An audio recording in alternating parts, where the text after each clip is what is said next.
is going on out there, everybody? And thank you all so very much for joining us here on Expanded Perspectives with me, Cam Hale. And as always, in here causing problems and telling lies, Mr. Kyle Filson. How's it going, everybody? Yes, I'm here in Skeleton Studios on a nice, beautiful spring day. School is almost out for the kids, so summer is fastly approaching. And I know the kids look forward to school being out, but I don't so much because it's like a wild place at my home. So I'll probably be hiding in Skeleton Studios or at my office at the Mammoth Appraisal Services headquarters. I can tell this. You're going to have to get you some more waters for your office because you've showed up with just your cup of water. Your office must be out of your cans of water. Yeah, I have to order. I have to get on the Amazon. I'm like, he's out of it. Usually he rolls in with it, folks. This time he's let y'all down. I need to get some sponsors is what I need. I need Perrier, I need Topo Chico. I need Liquid Death. You think we could reach out to Liquid Death? I'm sure. Any of y'all out there that work in any of these water-sponsored places or any of these sparkling water spots, hit Big Fizzy up. Yeah, I mean, I really do use the product, right? No, I've talked to our advertising agency about Liquid Death, and they said that they would look into it, but I never heard anything. So we're going to have to contact. Not big enough yet, folks. That's Guess right. Not. That's what have you been doing? Man, oh man, yard work because of the rain. When it finally cleared up enough, I have been mowing and weed eating. I could almost bale it. I think I get my first cut and we could bale this one. We wait a few weeks, we'll bale another one. I'm not complaining. The rains is what we need. Everybody needs it. I'm just feel bad for everybody caught in those storms, but it seems it's that time of the year, like we said. So yep. It is what it is. But other than that, I've been trying to stay out of trouble and just keep plugging right along. Speaking of trouble, I talked to my father who was in the Bermuda Triangle when I spoke to him. And they were on a cruise to Bermuda from New Jersey, and they are back in New Jersey now. So he survived, right? But I did have a conversation. Did you see any strange USOs? Did you see any crazy lights, mermaids, anything like that? He said no. Mom said it rained most of the time. Pop doesn't care. He doesn't care. He had his cigars. He had his nice beverage. He just sitting there on the boat hanging out. Yeah, well, he hates cruises. I think he just went because sometimes you got to do stuff for your wife. Because she makes him go. Yeah, that's why. But they had a good time. And speaking of good times, we have some of the best listeners on the planet. Oh, yeah. And we were mentioning that we had went to Trader's Village, and Luke was excited because he found an original Nintendo Entertainment System, and that his next purchase, he wanted to get a Sega Genesis. Well, since we have such fantastic listeners, I got messages from more than one person saying that they had a Sega Genesis, and one of those people was Richie Curtis. I believe he lives in San Antonio. Thank you, Richie. Hey. He sent Luke a fully functional Sega Genesis and a couple games, and Luke has loved it. You've made his month for sure. So I appreciate that, Mr. Curtis. Now, of course, Luke has made up a list of other things he wants me to start floating on the show so he can get him like, that's not the way it works. It's not, He's trying to game the system already. I'm like, that's not the way it works. But no, we really do appreciate it. And other gifts that our listeners have sent us is stories. Check this out. It says, hey guys, I'm a new listener and I love the show. I haven't heard any stories similar to mine on your show, but wanted to put it out there to see if anyone else has had a similar experience. Last summer, my wife and I were prepping for our wedding. About 2 weeks before the wedding date, she went out of town for a few days, and I was home alone, just like Cam was. One of those nights, I was abruptly awoken shortly after 4 a.m., not by any sound or trigger that I can recall, but when I opened my eyes, there was an orb of orange light around the size of a softball. The orb was a few feet away from me and drifted through the nearest doorway before disappearing completely. When this woke me up, I immediately had a feeling of panic, followed by dread. Nothing further happened that night. Now fast forward to October. My wife and I are living in a brand new house. I was pulled out of my sleep again around the same time in the morning. This time, when I opened my eyes, I saw a similar ball of light, but this time it's a soft white light in color, and it was on my wife's side of the bed. Now the orb slowly floats through the wall again, but this time I'm not panicked. I'm actually calm, and I can recall the dream I was having before I woke up. Now, in my dream, I'm standing on the sidewalk outside of our new home with a baby girl. The baby is in a puffy snowsuit, and it looks like she's just learned how to walk. Now, the next morning after my wife wakes me up, I told her about my dream. She was more than freaked out. She went on to tell me that she had just taken a pregnancy test a few days before, and she was about 1 month pregnant. We were both in disbelief. I didn't even know we had a pregnancy test in our house, since we weren't exactly trying to have kids yet. A few months go by, and I'm sure you can guess it, but we're having a girl. We share the good news with family and friends, and they all start sending us gifts. One of the first things to show up is from an old college friend of my wife's, and guess what it is? It's a pink, puffy snowsuit. I'm sure they were messing with me at the time, but my wife swears she hadn't told anyone about my dream. I think it's worth mentioning I have a long history of sleep paralysis and lucid dreaming. I still struggle with a few questions after all this. What were the orbs of light? Were they spirits? Did I have a premonition? Was I somehow tapped into my wife's psyche? Or was all of this just a coincidence? Or did I manifest this? Thanks for listening, Bruds. CJ. Wow. Well, CJ, that is a strange story. I mean, you're having these dreams, these prophetic dreams, and it's coming true, exactly what you thought. I don't know. Maybe the orbs of light were passed on loved ones. Maybe they were angels. Maybe they're extraterrestrials. I don't know. But a very cool story. That is a great story. Right? What do you think? I mean, one has to do with another, right? I don't think it's completely random. I don't think it's a coincidence. I don't think any of that. I think it was all one of those things. It's like we've discussed numerous times that people that can tune in to certain things. You also find people that have sleep paralysis more than others, or people that have lucid dreaming more than others. Things everybody has, certain tunings, and maybe that's what it is. Maybe at this point, CJ tuned into something like another realm, or like I don't know, kind of like we always talk about in Fringe, a multiverse, and you've tuned into that side, and it's going, you're along the same path, but that tuning in, you just got to see what had already happened in that other one. Yeah, right. And it was a bleed over like that. And I like the way you point out, maybe it was older loved ones. Maybe it was their way of coming, past loved ones coming back to just let them know they were there, or to just maybe be part of it, or to leave its energy there, or whatever it is. Maybe the orb is a spirit of a child itself, and it enters the body when you're asleep and you're not aware of it. You just happen to be aware of it, and you saw what had happened. Because when these kids have these past life stories, right? They always talk about, I was here before, and they know things that they shouldn't be able to know. And they've talked about it in more than one book I've read about the subject matter, that when you die, you go to heaven. And then if you want to come back, like, God will send you back. And sometimes they even get to pick their parents. The children said that I picked y'all. I handpicked you. I watched a video not long ago, a shot of, looks like a baby that couldn't have been more than maybe a year and a half old. And this baby's playing a keyboard.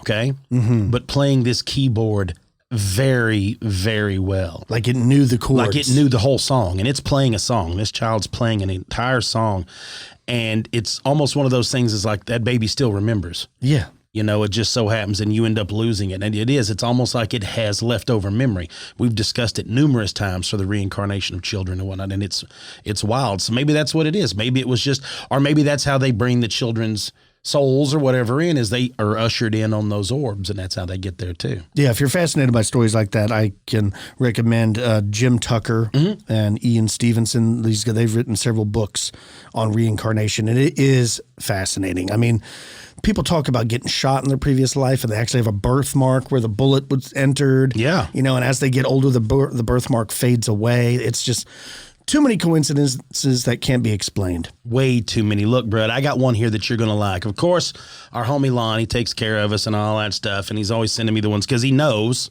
now how I get caught up by headlines. The main draw to this headline was simply a 4-foot-tall, orange glowing entity. So I like the fact that it's smaller, right? Yeah. A small glowing entity. This took place on April 29th, 1982. Back in the day, right? 82, man. Oh, man. This was in Newport News, Virginia. Says, I was working the second shift as a field engineer at the shipyard and would get home between 11:30 and midnight. I would listen to the Richmond rock station at 1021 to relax and sometimes a challenge to receive, since it was 80 miles away. Yeah. So this night's reception was excellent, and it was 1:30 in the morning before I knew it. I told myself I would listen to one more song before going to bed. And about a minute later, I heard some static that is characteristic of weak signal fading on FM. Okay, so I would go to bed now. I turned the stereo off and went down the hall back to the master bedroom. Before I could turn on the room light, I noticed an orange glow, like a sodium vapor light, and some blue-green flashing lights out my back window. I had window shades on all the windows since I needed a near dark to sleep during the day when I was on third shift. So I approached the window to open the shade and just to get a better look. Now, my backyard adjoined a soybean field operated by the Baptist retirement home that was on the next street over. And I knew that they weren't out harvesting soybeans at 1:30 in the morning. So a voice in the back of my head warned me, do not open this shade. So I started to anyway, but was warned again. The shades. A line stepper, so you don't like following rules, right? Something's telling you, line stepper. Telling you not to do it. You're like, no, I'm doing it. I'm doing it. I'm going I like this for it. person. Right? This is, yeah, 100%. So it says that the shades I bought had the edges curled in the 2 years since I'd bought them. So I was able to see out a narrow slit, and in the orange glow, I saw a figure about 4 foot tall. It turned back towards the lights and disappeared out of my field of view. So I tried to move the shade, but my fingers and my arm wouldn't respond. The lights got much fainter and disappeared, all within a few seconds. Then I was able to open the shade. I saw nothing. Suddenly, I remembered the previous events of my life. It says Enfield, Connecticut, 1966 and 1974. Again, I asked them what was happening. I asked if it really was them. The answer I got was, you will know soon. The following morning, I immediately went to my backyard and looked for any indication of the previous evening's activity, and I saw nothing. I was very disappointed, for at last I thought I had real evidence. And a few days later, I looked out the window and I saw 3 rings touching each other. They appeared to be perfect circles about 12 foot in diameter and from 4 to 6 inches in thickness and made of a gray-black powder. Now, my next-door neighbor is a retired Air Force officer with gardening all going on out in the back of his yard. So I brought him a grass blade from the area, and he immediately identified the material as a fungus, common to the area due to the high humidity. He said the fungus typically starts as a small patch, then grows in random shapes outward, sometimes forming rings up to 2 to 3 feet over several weeks. So I showed him the 3 perfect 12-foot circles that appeared overnight, and he had never seen anything like it. He then showed me several places where some of these azaleas were missing. That was on his side, and the dirt was still fresh, like they were pulled out by the roots. There was a footprint about 5 or 6 inches long near the plants. It looked like someone was wearing swim pins with no obvious toe or heel marks. He thought some kids stole the flowers last night. He had several varieties of azaleas, and it appeared that at least one of each color was missing. I figured it would be the point or little point to tell him what I had saw a couple of days earlier, but I gave him a condensed version. And I said maybe aliens came from space, spread fungus spores in perfect rings in my backyard, and then stole some of your azaleas just for fun. A look of shock came over his face, like I'd just revealed a secret. He was not amused by my whimsical explanation. Instead, he asked me to tell him if I ever saw any little kids messing around his backyard, and I said, yeah, sure, I'll let you know. Now, these rings remained for weeks, through several mowings even, and this was my last encounter with aliens. R. So it had a slight encounter that they don't, they discuss but don't really allude to any in the story back in the day. Yeah, what do they call those circles that they have, like fairy circles and stuff? People, Yeah. I mean, The fairy circles. I've seen pictures of that, and there's also some in Zimbabwe I saw that, and they had an explanation. I remember I read about it in Scientific American or something, but that was also like 8 years ago, so I forgot what the article said. Right. But they had an explanation for it, and it was something like his neighbor was mentioning, like a fungus, like an ergot or something. But the idea of that growing overnight, I mean, fungus. that size, you know what I'm saying? 12-foot circles. Yeah, I don't have any explanation for that. That I don't have any explanation. But it sounds like something touched down. yeah, it does. And whatever was on it, much like we discussed off air about the case in Brazil, just coming in contact. You come in, it's like whatever comes in contact with it here it leaves some sort of residue. Well, yeah, it makes sense. I mean, if Yeah. you're from another planet, you're going to have a different types of fungus and things like that, and it's going to transfer over. Just like when people come over from Europe to South America, everybody, they brought smallpox and stuff with them, and the people in South America gave the Europeans syphilis. There's a transference of diseases that either culture was not prepared for. They didn't have an immune system to defend it. So why wouldn't it be any different with plants? If not worse, when it comes from outer space. Yeah, right. Space fungus. Well, before we get into the next story, let's talk about our next great sponsor. Hey, y'all, I know that everybody's busy, especially this time, this year, everything. We have been busy, right? We had a lull, we're picking back up. And as you get going, if there's one thing, if you're anything like me, that you really don't like doing, it's having to go to the grocery store. I love to cook. I hate to go to the grocery store. That's just the way it is. I hate digging around through there trying to find ingredients for what I want to make, and I got to go to one side of the store, back to the other side. I'm telling you all this because here's an easy way to fix it. HelloFresh will take away all of that problem. No more hassle. You don't have to go in to find what you're looking for and all that stuff. They will deliver fresh, pre-portioned ingredients, so you will have exactly what you need to make that meal. Everything that you need. I agree, and that's my favorite part. Not only are the meals delicious, not only is it teaching me new ways to cook and try recipes that me and my wife have never done before, it's also the ease of use. Like sometimes you just had a busy day, you're tired, you got things going on, you're taking the kids to soccer practice, whatever it is. You don't have time to, in the earlier of the week, you were thinking about this grandiose meal, but then when the day finally gets there, you don't have the time to do it. These meals are easy. You can usually prep these things in like 30 minutes. It's easy to follow. All the ingredients are pre-measured for you, so it's easy, right? You don't have a bunch of leftover stuff. How many times have you made a recipe where you required like a tablespoon of horseradish, but you had to buy a freaking 8-ounce jar of it, and it just goes to waste because you used it one time. This doesn't happen with HelloFresh. It's pre-portioned. It's perfect. It's easy to follow. If somebody like me can do it, you can do it too. All you have to do is pick a plan, whether you're choosing for yourself or your household. They have flexible plans to match your lifestyle. You need to cancel. You need to change meals. You even need to skip a week or two. It's not a problem. How many people are you going to be cooking for? Yourself, 2, 3, 6? You get to decide. How many recipes do you plan on making each week? What type of recipes? Are you a meat and veggies type of person? Are you vegetarian? You want family friendly? Do you want fit and wholesome? Do you want quick and easy? They even have pescatarian. And then they deliver it right to your door. It's easy to make. And you want to know what's inside the box? Easy to follow recipe cards, high quality ingredients straight from a farm, convenient meal kits that fit perfectly in your fridge, and a fun cooking experience to boot. Folks, you got to try it out. Some of my favorites was the teriyaki chicken tenders with jasmine rice and green beans. I really, really like that one. My wife likes cherry balsamic pork with thyme roasted potatoes and broccoli. And perhaps my favorite, because of the cool sounding name, beef bulgogi meatballs. Yes. Right? You got to do it, Cam. Hit them with that promo code. Here's what y'all get, folks. Just go to HelloFresh.com/expanded16.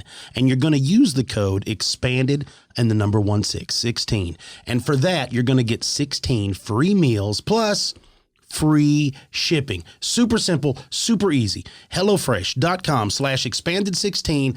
Drop in that code expanded16 for 16 free meals plus free shipping. I'm going to tell you all this a dozen times. Keep listening. It's perfect. It's easy because it's America's #1 meal kit. All right, we got an interesting story sent to us about a possible ghost kid. Check this out. Yes. We don't do a lot of ghost stories on this show, but they're always entertaining when they come across our news desk. It says, check this out. This is about my first experience. I was about 13 at my grandparents' on my dad's side of the family mowing.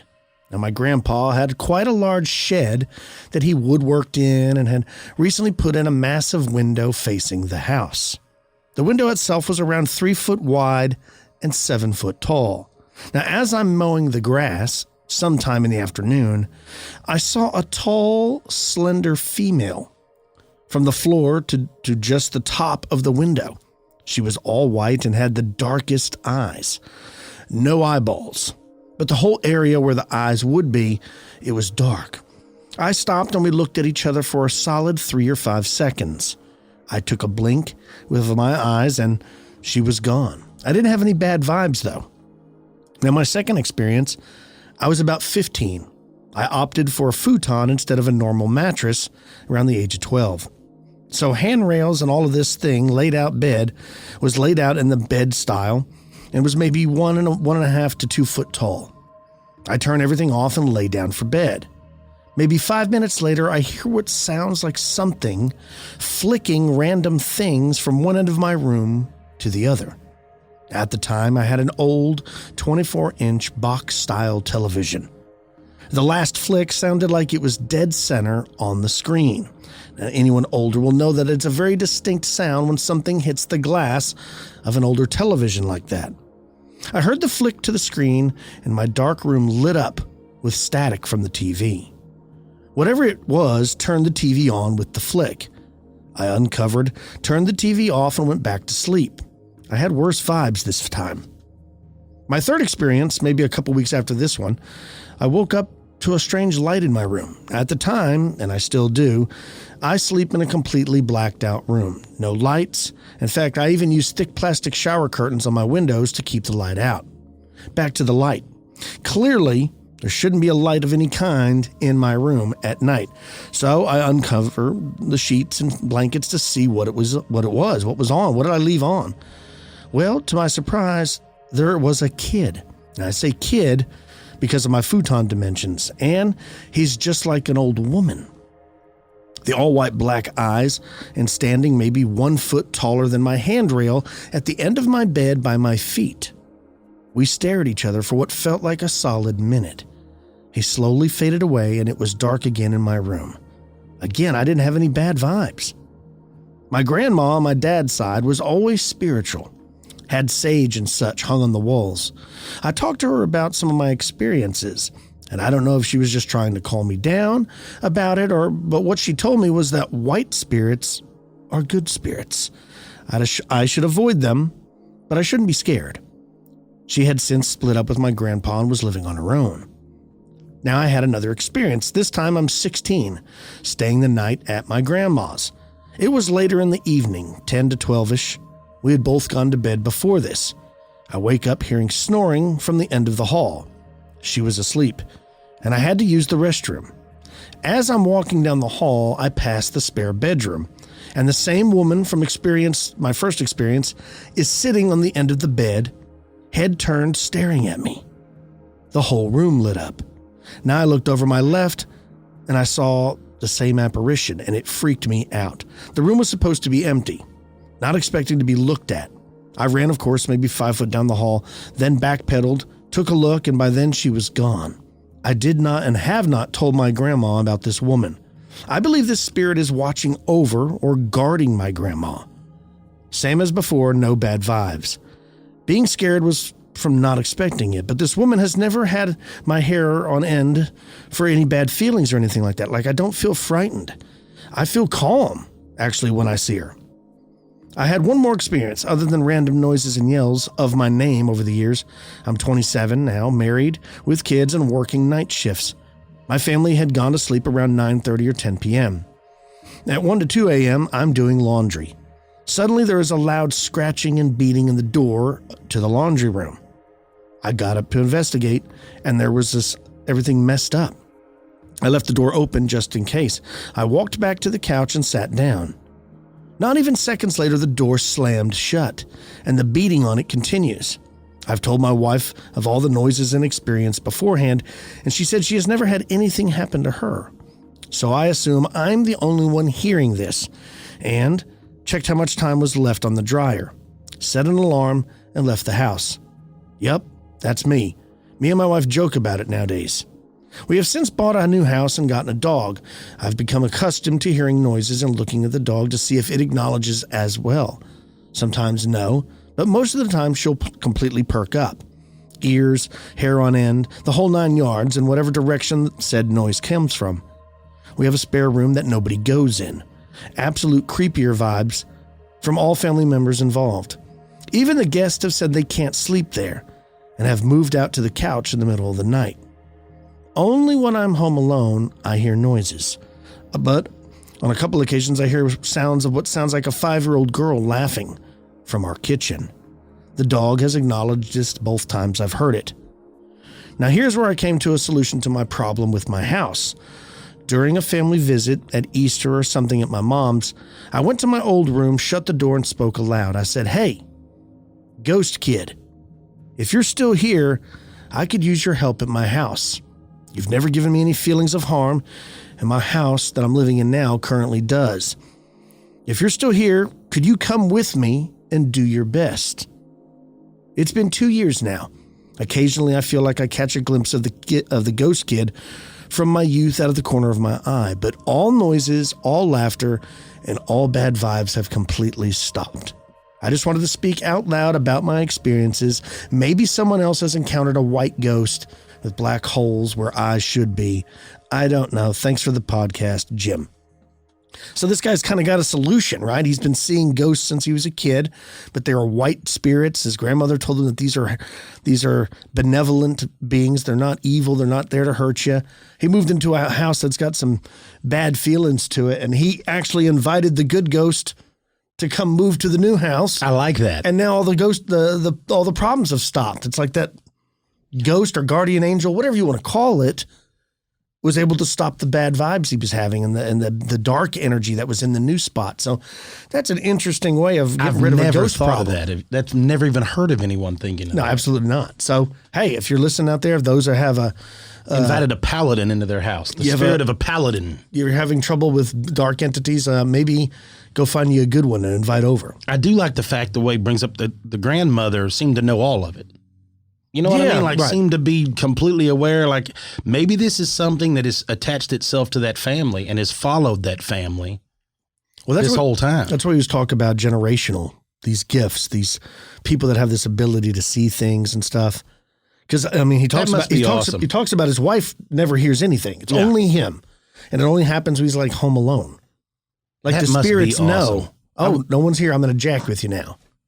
I would love to be able to at least have a little something like that. And it seems like it goes from generation to generation. The person that we know that has that ability, his grandmother had the same thing. So it's like it flows through you. What is that? It is strange. And it's not taught. It's not like the grandmother sits you down one day and is like, look, I'm going to show you how to see ghosts. Is it a certain bloodline? Is it a certain like RH negative blood? You know what I'm saying? Like, is one more? I would like to know. I would too. That's crazy. Very crazy. I love it, though. I love it. I love that people are out there that can see it. Like, there is, it's almost like they are the meters, right? Like, that's what you need.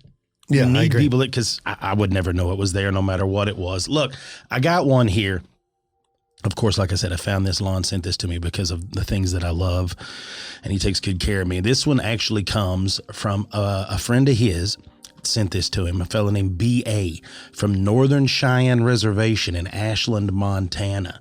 And this is sent in about a deer man sighting. All right. It says, I live in Ashland, about 20 miles from lame deer. I've heard stories of the area around the grandmother's home, and I've personally been witness to a deer man. It was about 2002. I was hunting on the big divide between Ashland and lame deer. I was glassing with my binoculars, hoping to find a deer to shoot for one of the elders. I spotted what I thought was a white-tailed buck. It was standing in a brush patch about 200 yards in a draw below me. As I was watching the buck through my binoculars, the body started to become clearer. It was a deer head on a muscular man's body. Needless to say, I hurried and got out of the area and didn't go back into there for a while. And I've heard many stories of little men, but my only experience with them wasn't a full-fledged sighting. See, it was in 1997. I was house sitting for my parents while they were away one weekend. I was sitting in the living room one afternoon watching television when I caught a glimpse of something out of the corner of my eye. I turned toward the dining room window. I saw what looked like the top of a head popping into view at the base of the window. It looked like someone was jumping up trying to look in. I watched whatever it was for a good half a dozen jumps when I rushed over and looked out the window to see who it was. There was no one there. I immediately went outside and looked. I couldn't find or see anyone. Now, my parents' house was in a very rural area with not many trees or bushes. I should have seen who it was if it was a kid. Whatever it was, I estimated that it had to be about 3 foot tall if it had jumped up and only the top of its head showed over the window while it was jumping. A close friend also had encounters with a little woman near her house. She would hang laundry in her backyard. Then, when she went back outside to take the laundry down, some of the clothes and sheets were on the ground or missing. Now, this occurred several times until she finally saw the little woman running through the yard at night. She believes that the little people on the reservation are invisible during the day. She described the little woman as being 2.5 feet tall, brown-skinned, and wearing a long, colorful shawl around her. Now, there are a lot of strange sightings and encounters on this reservation. Thanks, B.A. So again, we've found more things that has to go with the little people, but this is the first time, I wouldn't say they were tied together, but that you're hearing tales of a lot of little people encounters and deer men in this same area. So again, it brings me back, it makes it feel like fae. The deer man feels like a fae creature. The deer man, or also known as not deer. Yes. And the fae. Like maybe it is fae.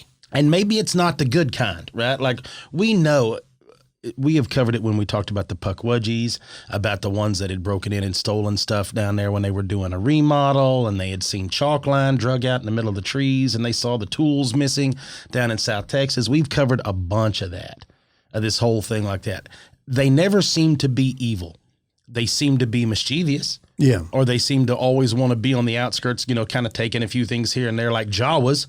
Right? They kind of sling in like Jawas and get your stuff and go, but they never seem to be dark or an evil entity. Whereas a lot of the stories you get with the deer man or this not deer, it doesn't seem to be kind. It doesn't seem to have a nice smoothness to it the way some of these other creatures do. Yeah, I agree. I've got a possible face sighting. Oh, But before we get into that, let's talk about our next sponsor. Yeah.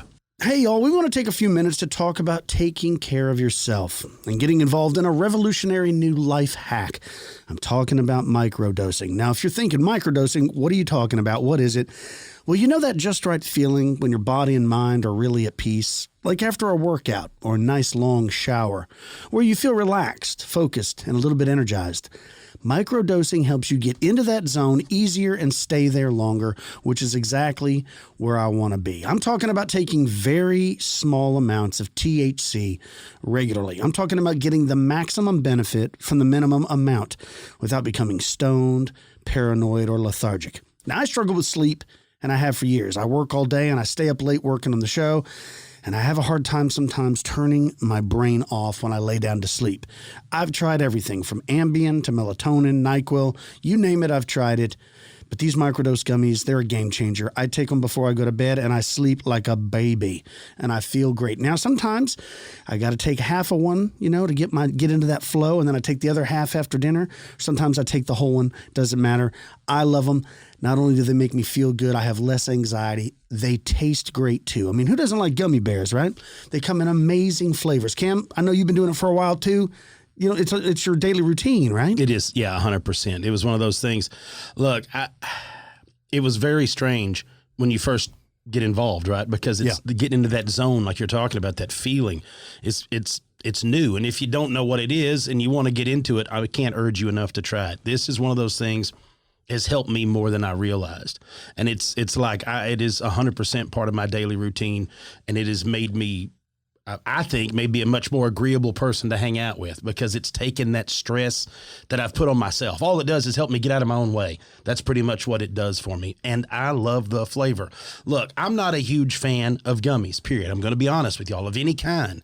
And the flavor and all that has to be right. I don't know if it's the texture or what it is. Well, for me, these are perfect. I enjoy every flavor that I've tried of theirs. I agree. And this isn't the garbage you get at a gas station. I mean, this is high quality stuff, folks. Yes. And if you're nervous about it, don't worry about it. They have different levels of doses. They have entry level doses, which is perfect for people that want to feel good without getting high from one gummy. And then there's people that are connoisseurs of THC. They have higher doses.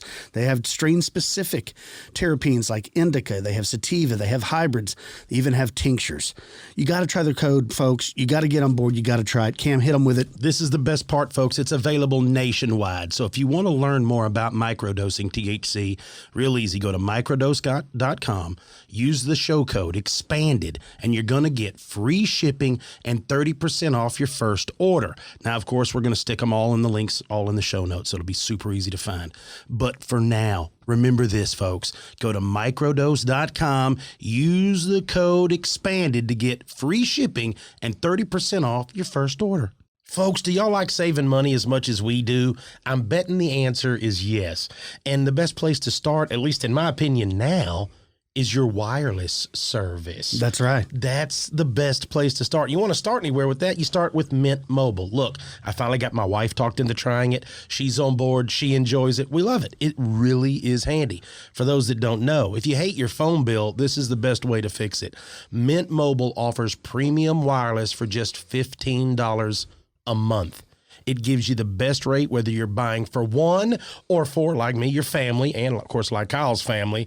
And the families start at 2 lines, which is pretty cool. But all plans come with unlimited talk and text, plus high-speed data delivered on the nation's largest 5G network.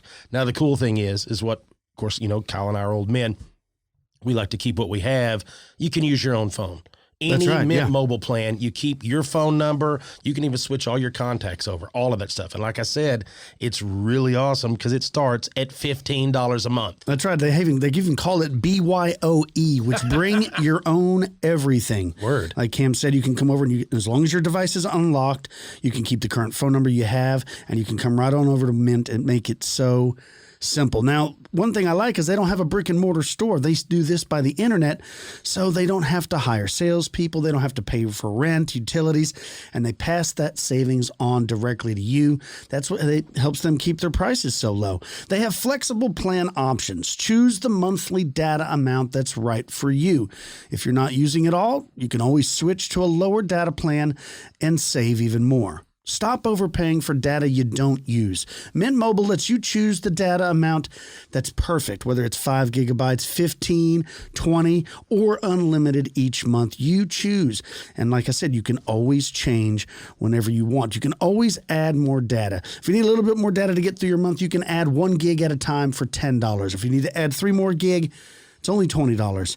It is an amazing service. Me and my wife and my family switched over, and I am so glad I did. Like I've talked about on previous shows, I didn't know how much I was overpaying because I never looked into it. But once I looked into it, it's great. You can buy a new phone. You can bring your phone. It really is simple. It's easy to do. You get a little SIM card sent to you in the mail. You go and get on their app. And man, if a guy like me can do it, I'm telling you, you can do it too, Cam.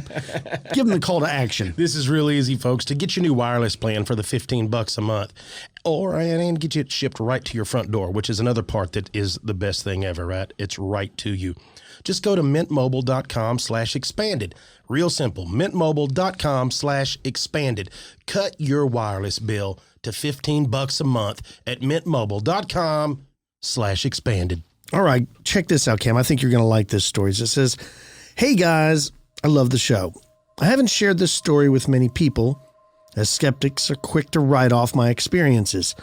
But around 7 years ago, when I was staying at my dad's house, I woke up in the middle of the night to see what I now believe was a leprechaun." Oh, yes. Yes. I know that sounds absolutely ridiculous. No. But this experience was so creepy that it still gives me chills to this day. Now, I grew up in my dad's house, and it's always felt like home. It doesn't have any creepy vibes or a history of paranormal activity. It's just a normal house. I was sleeping in my bedroom, and I woke up facing the left side of the room. In the space about 1.5 meters in front of me, I saw this small man, maybe 3 foot tall, and he was dancing in a circle. Now, since I'd just woken up, my eyes weren't fully adjusted, so I could only make out the outline of this thing and couldn't see any facial features. I hope this makes sense. But it wasn't a shadowy being. It was a solid mass, as real as a person standing in the room. He was wearing a top hat and was dancing really strange. The dancing it's kind of hard to describe. The only way I can think of explaining it is that he was hunched over and exaggerating a tiptoeing motion. Anyway, I'm watching it dance for about 10 seconds, which doesn't sound like a long time, but trust me, it was enough time for me to properly wake up and wonder what on earth I was looking at. I was shocked and frozen, thinking to myself, this can't be real. After watching it dance in this short space of time, it suddenly stops dead in its tracks, seems to turn around towards me, and begins coming at me with speed. I screamed and flipped to the other side of the bed to turn the light on. When I looked back to the side of the room where it had been, it was gone. Needless to say, I kept the light on and didn't go back to sleep again until it was light outside and my dad was awake. Now, for a long time, I explained this apparition as a creepy small man dancing around my room wearing a top hat. It wasn't until I told my boyfriend about it years later that he said, "Sounds like a leprechaun to me." What do you guys think it might have been? In terms of a rational explanation, I guess it could have been a waking hallucination or an overspill from a dream. However, I've had several instances throughout my life of waking up in the night and seeing strange apparitions. This experience, along with one other, have been the only ones that I've felt different to those other times. It's not like I saw it briefly or as a quick flash. I had time to watch it and take it all in. I was fully awake by the time it started to rush towards me. I struggle to explain it away and it still freaks me out whenever I think about it. Do you think it was just another hallucination? What do you guys think I saw? Thanks, Carrie. Man, I mean, did you find a lucky, like a golden coin or something like we talked about in the last episode and the leprechaun was coming to get it back? Like, did you find anything odd? Like, whenever you hear of stories of leprechauns, it's like you took something from them, and that's why they're there, and they're going to pester you till they get it back. I mean, haven't you seen the movies? Leprechaun in the Hood, Leprechaun in Space. I mean, there's like 5 of these things. Luke, we've seen them all. And that's why it's there, right? It's trying to get its gold. Well, when you start by having those people report those feelings of like the confusion or if it was from something else or hallucination, I often wonder sometimes if that's not the side effects of being in contact with something fey, or if something that's what they can kind of impose on you is just, you know what I'm saying? It's It makes you, it tricks you, or it messes with your psyche. So you are there to second guess everything that you're seeing. Like it almost forces that onto you, which is almost like part of their safely getaway type thing planned. Because all of these, everyone knows I'm just a Fae junkie. So all of this stuff always feels like Fae to me, because to me, anything that's trickster-esque is Fae. Because anything that's evil, truly evil, isn't going to get the enjoyment out of just a little pestering. They're going to get the enjoyment out of suffering. Right. And I think it's important to note that the Fae, it's like the belief in the Fae and stuff. We don't really believe, we don't live in a world like that anymore. But you go back a couple hundred years ago and all the cultures all over the world, they all knew about the Fae. They talked about the Fae. It was a known thing, right? It wasn't anymore like, do you know what an armadillo is? You know, do you know what we've broken away from it over here. It's like we've forgotten. We've created incredible things like this iPhone right here, or the microphones we're talking into, and the internet and things. But we've also lost some of the stuff, right? We've lost some of the ways of living with the Fae. Like long ago, cultures lived with them, alongside of them. They would help you out if you would help them out. If you would, like a gifting tree, things to help them, they would help out with your agriculture. They would do things, but you had to always offer something, and they would offer something in return. It's like we've kind of turned our noses up at the notion that these are real. Now, there still are some small pockets. If you go to like Scandinavia, Ireland, certain places that they still have a strong belief in the Fae, but it's like totally forgotten over here. But if you talk to like Native Americans and people who grew up on these reservations, they talk about how their grandparents, they knew about the little hunters. They knew about it. It was like just a common thing. And I think that's why you and I find it so fascinating, because of all the crazy cryptids we talk about or hear about. It's like the Fae seem the most logical to me. Yes. Also, if I could have a sighting of any kind, man, I would love to have like a Fae encounter. That to me would be so cool. I love reading the stories that Joshua Cutchin wrote about in several of his books with all the different Fae sightings. Speaking of Fae, you're going to Scarborough Fair this weekend. Yes. They have these little tiny miniature Fae houses. I saw a lady had built and saved or painted and stuff and was selling, just to put in your flower bed or your garden. I'm gonna have to check but those they out. look really cool. And I'm like, man, I like the idea of that. I love it. Because like we've had people write in where they built a little house and they believe that Fae were living in it. And I love the idea of, like you talked about, like the gifting tree with the fae. It's, we've discussed it where people said, leave some things out for them if you're having problems around your house. Yeah. And it's almost like you make friends with them. Yeah, talk to them. Buy a little tiny mead cup.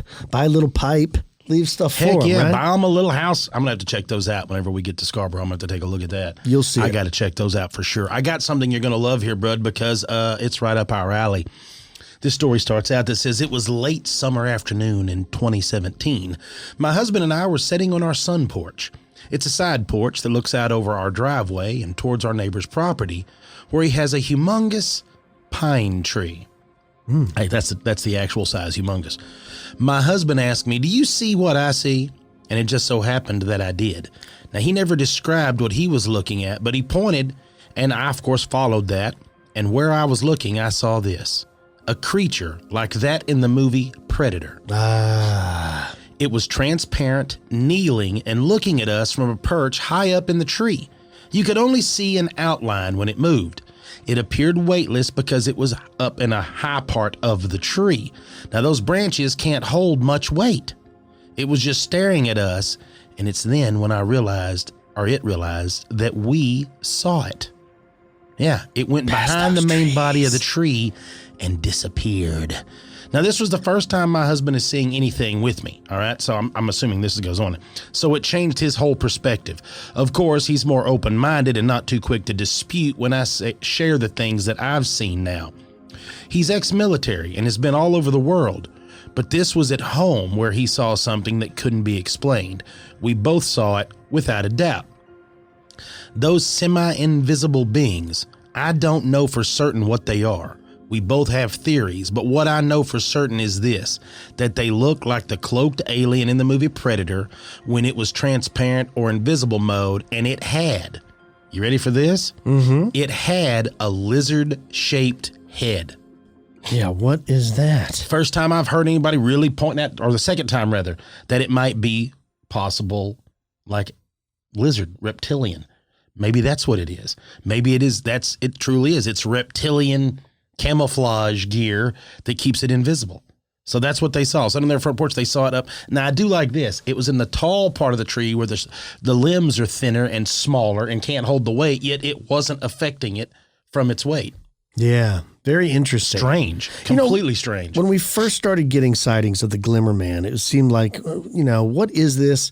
But it does seem like it's ramping up, right? Like more and more people are coming out with these sightings of the predator-like being. And we talk about it all the time. What is it? Is it an extraterrestrial?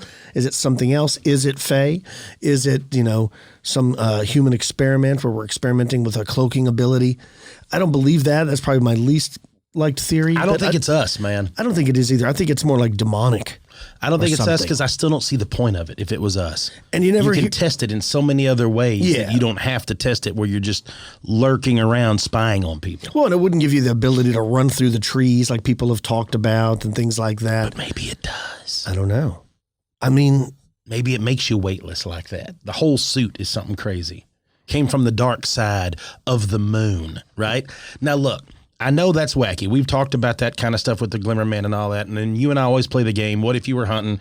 What you would see? I got this. I want to share this with you. Okay. Okay. Now, this is one of those things. I got it from Lon. This is something I don't even know how to explain. I'm just going to read it and then you can tie it all together. Listen to this stuff here. This event happened to me and a friend from out of town that I had invited to go hunting one afternoon. This location was in southern Louisiana in an area with thick woods and a lot of palmettos, up to 6 foot in height in some places. The water we had to walk in to get to my deer stands was up to our waist at times, so it was slow moving in the mile we had to walk into our stands. My friend wasn't used to this tough terrain, but he kept up. And when I got to the first stand, which was 15 foot off the ground with a ladder to climb, once he was up and I told him I would be by to pick him up about a half hour after dark since I was about a half a mile past him.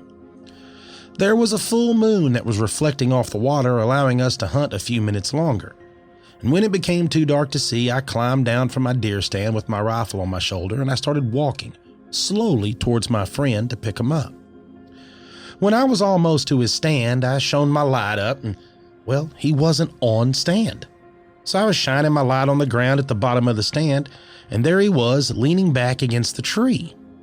What was odd is he wouldn't look my way even after calling his name. So I walked up to within a couple of feet and asked him if he was ready to go. That's when he finally turned his head and looked toward me. And what I saw in his face scared me so bad that I took my rifle off my shoulder, putting it between him and I. His eyes were rolled back in his head and his mouth was wide open, just looking at me, not saying a word and not answering. I did that one time. Remember we saw that monster buck? This is true. When I was asking what was wrong, he's looking at me as if he was possessed or something. At this point, I was scared, so I finally slapped his face and he snapped back to himself. I asked if he was okay, and his only words were, "Let's get out of here right now." So with me not knowing what was going on, I made him walk in front of me the whole way back to the truck. We got in and left without saying a word. And I asked him what happened in the woods and why did he look shocked or possessed. And that's when he started crying and telling me how he was sitting there on stand when he heard something coming through the water. And this thing was moving the palmettos as it was walking. And when it got close enough to see what it was, he said it was a man that looked like he'd been skinned alive. He had no skin on him at all. He said he was so scared that after seeing this thing had passed him, he climbed down and hid under the stand against the tree so it wouldn't see him if it came back. He was in shock when I got to him. That's why he looked like he did. He was so shaken up and crying that I made him pull over for me to drive. Well, a week went by and I was talking to my cousin who had gone on a tour at a nearby Indian memorial, and they were explaining how this native tribe would skin men of the tribe alive and turn them loose in the woods when they had committed a serious crime. My friend who had witnessed this skinned man a week earlier wasn't from around this area and had no way of knowing this. So what did he see that put him in shock? Was it a ghost of one of these natives who was skinned alive years ago? I don't know. I just know the shape my friend was in when I got to him that night in the woods was something that I'll never forget. Thanks. Oh. Wow, that's exactly what he saw.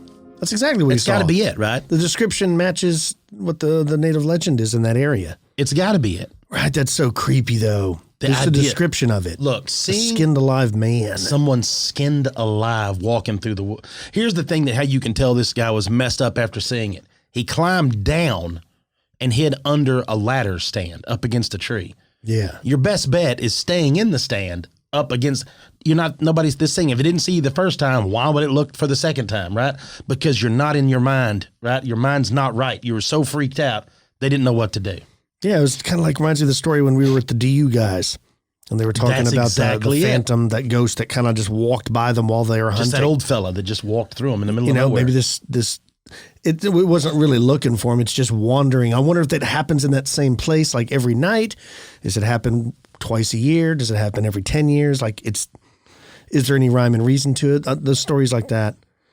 Well, think they're of the scary, number but cool at the same time. The number of stories that we've covered where people have seen, like been on any kind of hunt, in a deer stand, any of that stuff, and seen something so life shaking, right? Like it happens. It's almost like it's not accidental. It's almost like everything that comes by is there for a reason. I remember the satyr sightings that dudes had while they were hunting. You talk about seeing all of the little people, all the stuff that comes by when people are out there hunting. It is very, very odd and it also might be one of those things that if y'all just go sit in the woods, just get quiet, just go find you a place to sit down and stay comfortable, stay quiet, don't move a lot. Be surprised what you'll see moving around out there. If you want to see something hideous and truly ugly, you can come and see me and Cam in person. True. This September 2nd and September 3rd in Fort Worth, Texas. We're going to be at the 2nd annual Dogman Cryptid Conference. Heck yeah. It's going to be awesome. There's going to be lots of guest speakers there, guys like Josh Turner, Ken Gerhard, David Weatherly, Ron Moorhead, Christopher Garantano, Lyle Blackburn, Nick Redfern, and on and on and on. And me and Cam are going to be there in person. We'll probably have a booth there. We're going to be interviewing people. If you have any sightings of Dogman or cryptids and you'd like to finally meet Cam and I and tell us your story face to face, we're going to be there.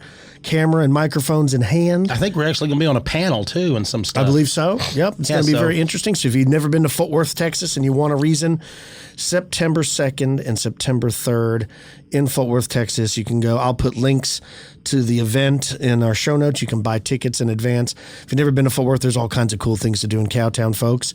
I'm looking forward to it. And we can tell you all the cool stuff to go check out too while you're there. All the good food to eat and things like There's some that. not far from there Yeah, that's right. where they're going to be hosting it, so it'll be a blast. I'm really looking forward to it. I haven't seen a lot of those guys in a long time. Yeah. And some of them I've never met, like Christopher Garantano. Remember, we had him on for the Montauk Chronicles back in the We talked to him a Dizzy. bunch, but we never got to hang out. Same as David Weatherly. Yeah, same thing, right? You know, just like you get to talk to him all the time, but you don't get to hang out. So we're hoping this all works out, so we'll get to hang out some too. But yeah, we'll be there. It'll be a good time. I agree. If you have any cool stories, just share with me and Cam and the listeners. You need to email us at expandedperspectives@yahoo.com. You can call the show 888-393-2783. Let's not forget about our wonderful sponsors, HelloFresh. Just go to HelloFresh.com/expanded16 and use the code expanded16 for 16 free meals plus free shipping. That's HelloFresh.com/expanded16. It is America's #1 meal kit. And If y'all want to save some money, and I know you do, for just $15 a month, you can get a new wireless plan. Go to mintmobile.com/expanded. And finally, Lumi Labs. Microdose is available nationwide. Just go to microdose.com and use the promo code EXPANDED to get free shipping and 30% off your first order. Cam, what do you got planned other than Scarborough Fair? Man, oh man. My daughter's coming home. We got all that going on, but the Scarborough Fair is the only thing that I've got planned. I am holding it out for that whole thing. The granddaughter's going to come home with us, stay the weekend with us after that, so I'm looking forward to that. But the Scarborough Fair thing is pumped. Hey, I got something to share with you. So the other day, I was out the other night. My dog was barking around, so I go outside. I'm looking around. I don't know what's going on, so I go out. I go on my front porch. This is like midnight, right? Yeah. I look over in the neighbor's yard across the way over there. I look, and I can see something moving in their front yard. And I'm like, what the heck is that? And it's not moving like a cat or a dog or a possum or anything like you would think would be. I'm like, what is going on there? Then I noticed it's a great horned owl. Oh, yeah. That sucker was probably 2 foot tall, easy, hopping around there. I don't know what it was chasing in the yard. Then it quietly just floats up to the power lines above my house over there, like on the road, and it's just sitting there looking down in the front yard like it sees me perfectly down there. And right then, as I was thinking, I'm like, you know what? If you didn't know, you know what that thing, and it came past you, you would have no idea. No, heck As no. quiet as they are. And then it got me, of course, thinking about the one that my mother had seen, some big giant owl. And then, of course, that led into more of the crazy owl stories.